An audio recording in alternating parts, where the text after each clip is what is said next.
Hey everyone, this is season 5, episode 4 of Love Plans, where my guest joins me for a 30-minute chat on our mutual passion for gut health, the gut microbiome, and plant-based foods, and overall health and well-being. And I am super excited to be chatting today with gut health dietitian Samina Qureshi.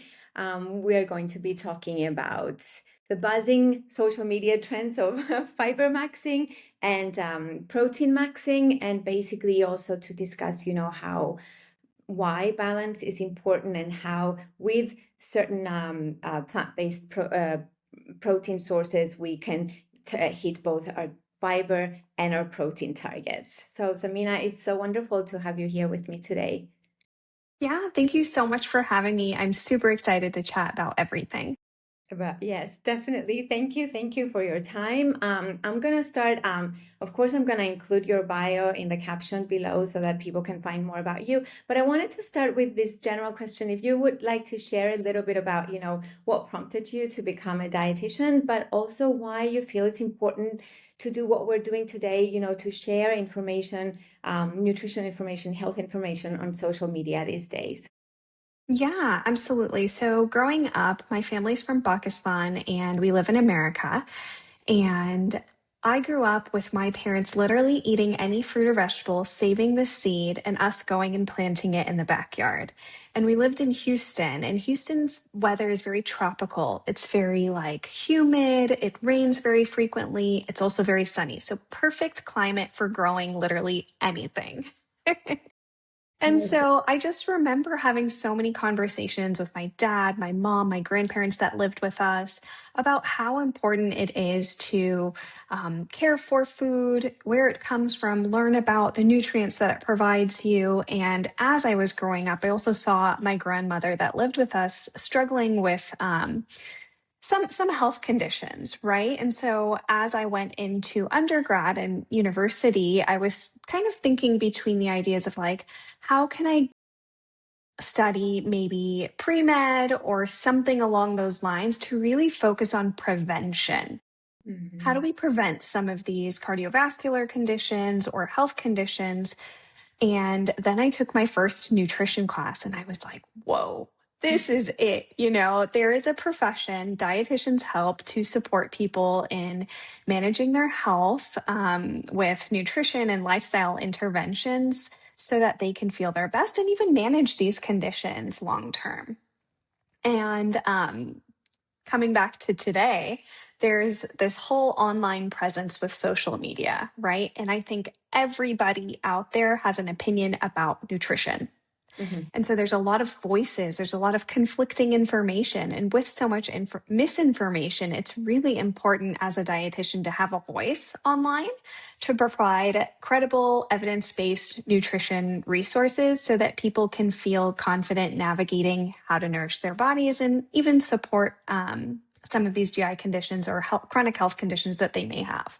Yeah, well, yeah, you're doing a great job doing that in, simple language, very approachable, very, empathetic, understanding what people go through and giving, simple solutions. So I really appreciate that. And that was one of the reasons that I wanted to to chat with you today. And you're right, we do need to pr keep providing, this evidence-based information so that we people can hear and start evaluating themselves and feel more empowered to make health decisions for sure. So zooming in to our focus for today, fiber maxing and protein maxing. What are these terms? What do they mean? And why are people drawn so much to these days? Yeah. So I think anytime there is a wellness or nutrition trend, it blows up and everybody wants to try it. The idea of social media is to be social. And if you see something that's trending, you want to do it to kind of get on the bandwagon and see, the craze about it. And so protein maxing, fiber maxing, what it really comes down to is optimizing your nutrition or even the foods you're consuming to contain as much protein or as much fiber in that food, right? So if you've gone to the grocery store or have started to see trends with even like protein powders any type of health bar, cereals, they're fortified with even more protein or even more fiber to Protein Max and Fiber Max so that people can get the most out of the food that they're eating. And I think, it's nice that we're having a little bit more awareness of how important fiber specifically can be in our diet and for our health long term. But I think we can also take it back a notch, right? When it comes to fiber maxing, we also don't want to go too fast with fiber because for people with digestive disorders or even just someone with a sensitive stomach, too much fiber too quickly can cause some GI distress, some of those uncomfortable symptoms. And protein maxing, I think the key here is making sure that, yes, you're meeting your protein needs, but where's the other nutrients coming from, Yeah. right? Not getting too one sided with our nutrition. Yeah, yeah, exactly. Which brings me to my point of, balance. And, when you're aiming for maxing one or maxing, two of the nutrients and so forth, maybe you get lost somewhere, in the perspective of balance. And we keep hearing, we've always heard balance is key. So, why is balance important? And I think what would be interesting to talk about is also how balance kind of fits in with this busy life that we have. Because I think if we have one target, let's say to hit a lot of protein, it feels like an easier task than balancing everything, right? So what would be some of your advice? Okay, so balance is a loaded word, right? It can mean so many different things to different individuals depending on your health goals. And so, how I see balance as a dietitian is making sure that you're including a wide variety of foods that includes carbohydrates, fiber, protein, and fat, right? To really make sure that we're getting these macronutrients and micronutrients, the vitamins, minerals, phytonutrients, antioxidants, all that good stuff. And so you're absolutely right. When it comes to protein maxing or fiber maxing, it does seem simpler. We're just focusing on one thing. And if we just eat enough protein, we will be good. When it comes to balance, yeah, we do have to think about all of these other components. And so we can absolutely prioritize meeting your protein or fiber needs while thinking about balance as well.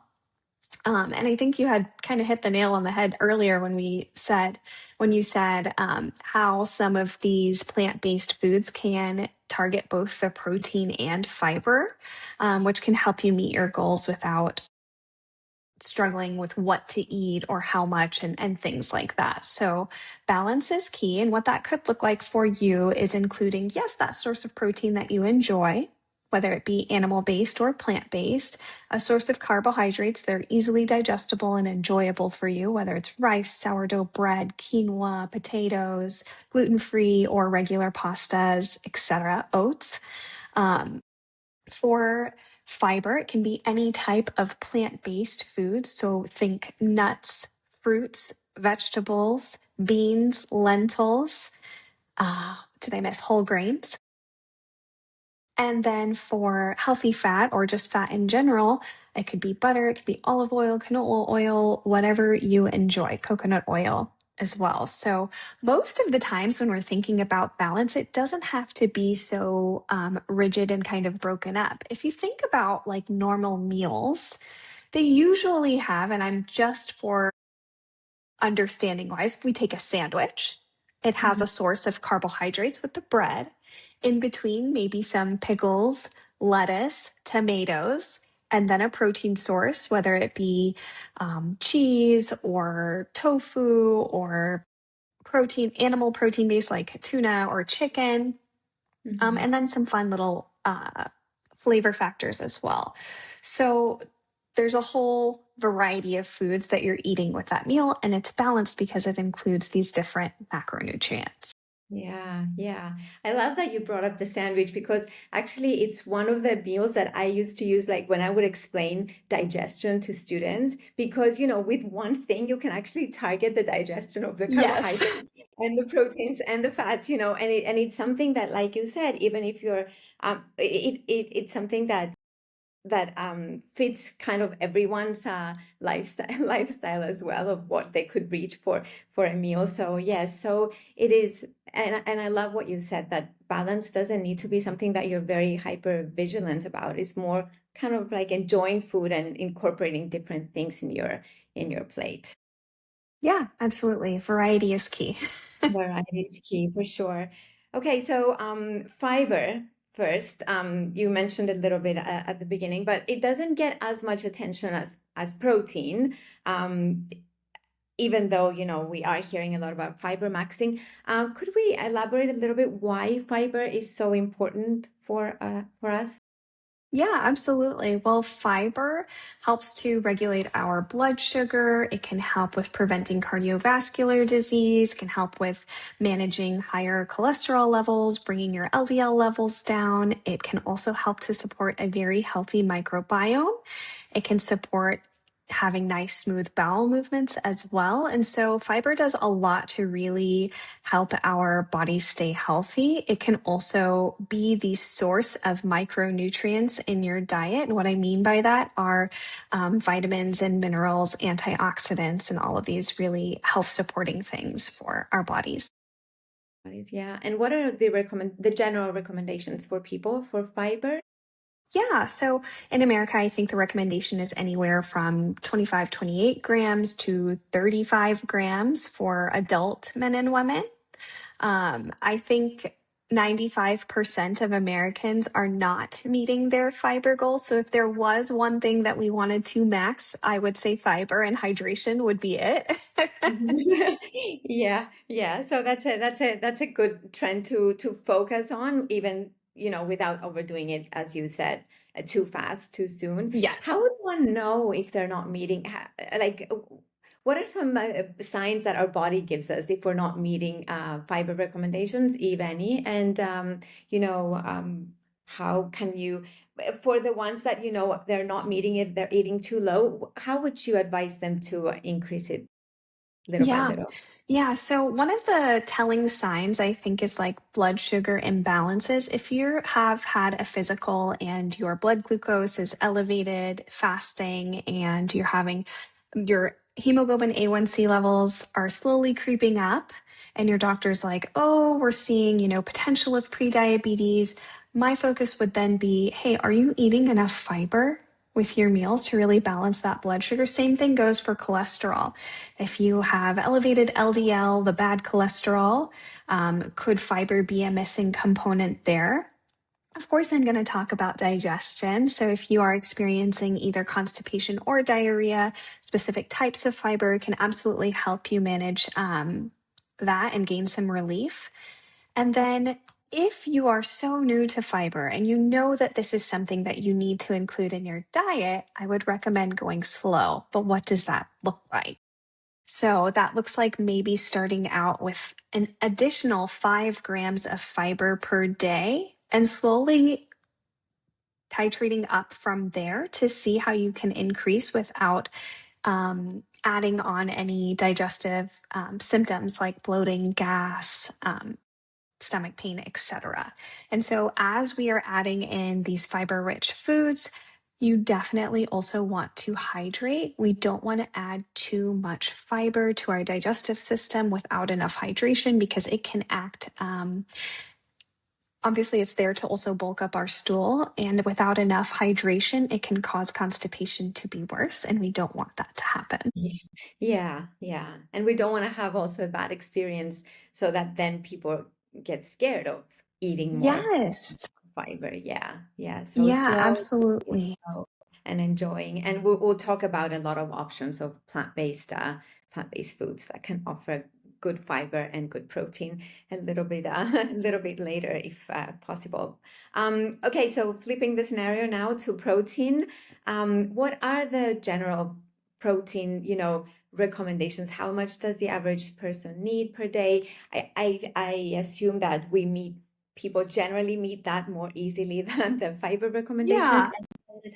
Um, yeah, so what do you think? You're right. Yeah. Americans are, I mean, I'm speaking from Americans. I don't know. I know that you're not here, but Yeah. Americans in general are already meeting protein needs, right? I think the recommendations when I was going to school was zero point 0.8 grams to 1.5 grams of protein per kilogram of body weight. Um, so, for someone who is, let's say, 150 pounds, that could look like anywhere from 70 to 100 grams of protein per day, depending on their lifestyle, like their activity levels and other disease states and things that may be going on. I know now with this protein maxing and different things that have come out, the increased recommendations have gone to like 1.2 to 1.6. And I would say, like, more often than not, that's a little extreme.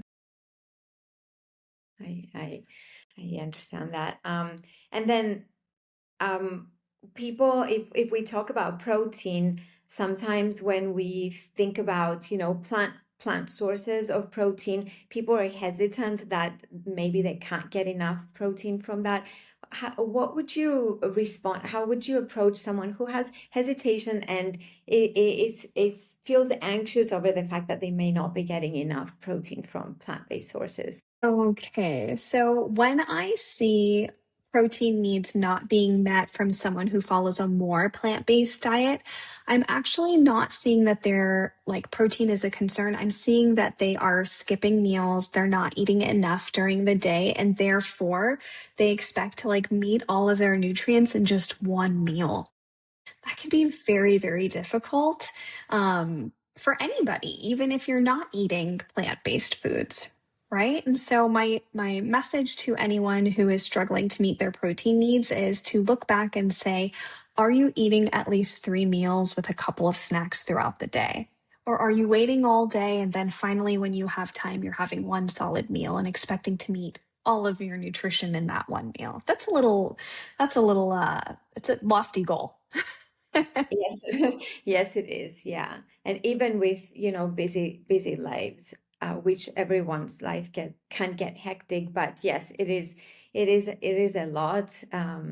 So breaking it down and having snacks in between, can Yeah. definitely help with that. What would be some of your favorite recommendations or some, plant-based meals, ideas, snacks that you would recommend that can help with both a lot of fiber and protein as well? Yes. So I think what I've started doing, just because I really like the texture aspect of it, is adding hemp seeds to everything. They're a good source of plant-based protein, omega-3 fatty acids, and protein or fiber. Did I say protein already? But protein, omega-3 fatty acids, and fiber. You can add them to smoothies, dips, chia seed puddings, yogurt parfaits, oatmeal, like anything. And without cooking or adding much effort, it can be a really easy option. In addition to that, I think just in general, nuts and seeds are very underrated sources of protein and fiber. They can absolutely be added to anything. You can have handfuls of them comboed with a fruit and really just kind of be a convenient way for you to add these nutrients back into your diet. When it comes to meals, I am a really big fan of lentils or lentil soup. Sorry, one second, I'm going to sneeze.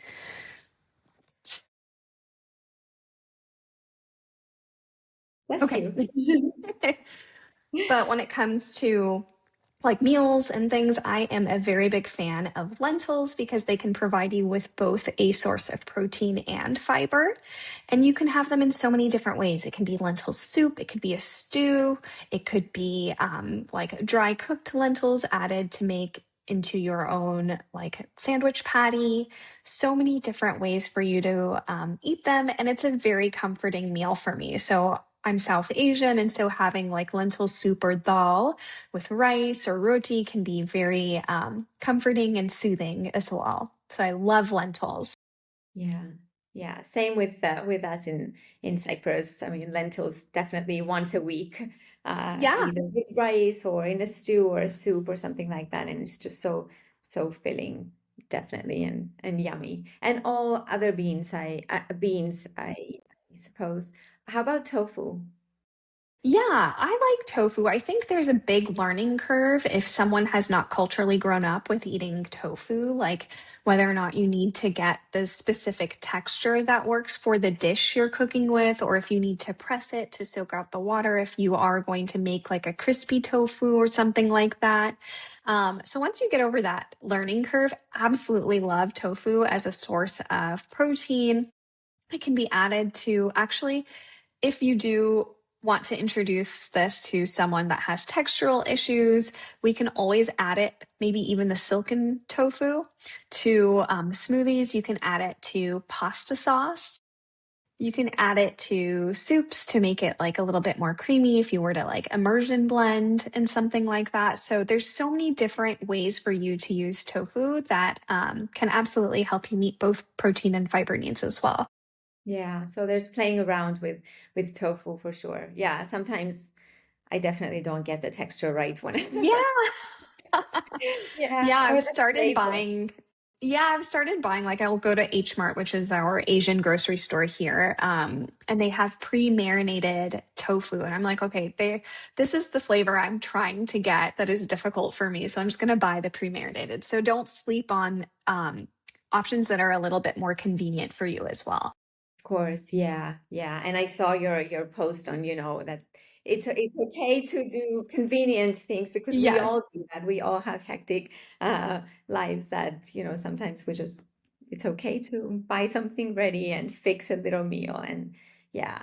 So and someone who worries that I should be complementing with powders, with powders essentially of protein and fiber, can it be done to reach your, fiber and protein goals without the fibers? I mean, if you don't have specific Yeah. needs, of course. Absolutely. I think that supplements for protein and fiber are there out of convenience. Like, how much time do you truly have to plan your meals with a wide variety of foods? If you know that, let's say you're a truck driver and you have to eat out for every single meal, but having some psyllium husk fiber helps you to stay regular and meet your fiber needs, awesome.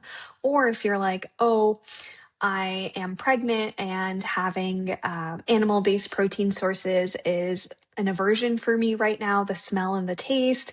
I'm going to rely on a different source of protein powder that is recommended for pregnant women. I would say that's a good option, right? So it all comes down to lifestyle, what type of convenience you need for your just phase of life right now. And if that's easy for you, awesome. I will say with many protein powders as well as fiber supplements, the cost adds up. Right. So it's just a trade off of are you going to be spending that money on procuring the meals and dishes yourself, or are you going to be relying then on these supplements that kind of take the place, not necessarily take the place of food, but can be an addition to what you're eating to help meet those needs. Yeah, yeah, and that's a really good point. And that's another added benefit of like beans and lentils that they're so um I mean the cost is low and they can Yes. go a long way, right? So you can make so many things and they are filling. So that's also something to consider. Absolutely. Yes. Affordability with like dried beans or even canned ready to go can be a huge bonus point. Thank you. This is all really exciting. So to kind of sum it all up for our viewers, if there was one thing about, nutrition and balance as well, and all this maxing that we hear on social media, if there's something that you could leave us with, what would that be? Okay, so I really had to think about this last night, but don't let the nutrition trend noise distract you from what really works. And honestly, what that comes back to are the basics of nutrition, eating a variety of foods that you enjoy consistently and adequately enough throughout the day, stay hydrated, and remember that health is built off of habits, not hacks. Oh, I love that. Yes, indeed. And we'll remember that. I'll make sure to put it in the caption, caption as Awesome. well. Thank you. Well, would you also like to tell our viewers a little bit more about what you do and where they can find you for more information, social media, your website, and so forth? Yes, yes. So I am a GI and disordered eating dietitian. I have a virtual or telehealth based nutrition practice called Wholesome Start. You can schedule a free discovery call with me to see if we'd be a good fit to work together. My website is wholesomestart.com, and you can find me on Instagram and TikTok. If you want to be social, my handle is at inclusive.ibs.dietitian. And yeah, thank you so much for having me. Yeah, thank you. I'm gonna link all this in the caption for people to find you. And then before we go and before I say my thank you, I'm gonna ask you the last question that I ask everyone who who joins me for Love Plants. And what would be your favorite plant-based food ingredient? And I know we've discussed a lot today, but if you can choose a favorite or a favorite of the month that you would like to share with us, if it's a recipe or something, I mean, that I find that that's very like interesting to hear what people choose, but also I think it clicks with the viewers because they get ideas of things that Yeah. they can try.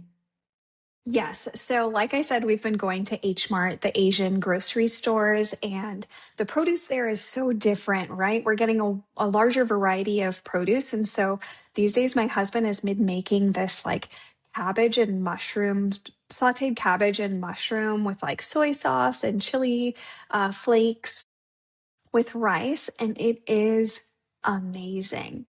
The way the mushrooms saute down to this very like buttery, soft texture, along with like the cabbage and the soft rice, it's so good. Um, and sometimes I'll have like a fried egg on top to add the extra protein, and it's just a very simple, comforting meal. Well, that sounds fantastic. Do you mix the rice with the vegetables to make it like fried rice, or do you put that on Oh, top? you could totally do that. That is such a good innovation. Yeah. For like convenience, I think I'm going to start doing that. But usually we make like the cabbage and mushrooms together and then the rice. And then if we wanted to add egg separately. But this is a genius innovation that we're For going to fast, start doing. for the fast version. Well, thank you. Thank you for sharing. Thank you for sharing your insight with everything. It's all very, very useful. It's good to remember that, we can be curious about the trends and try them, but everything in moderation and starting slow and always looking for evidence-based information in people that we trust. Thank Thank you you. so much for having me. This has been so much fun. And yeah, we'll be in touch. Yes, thank you. Bye-bye. Bye.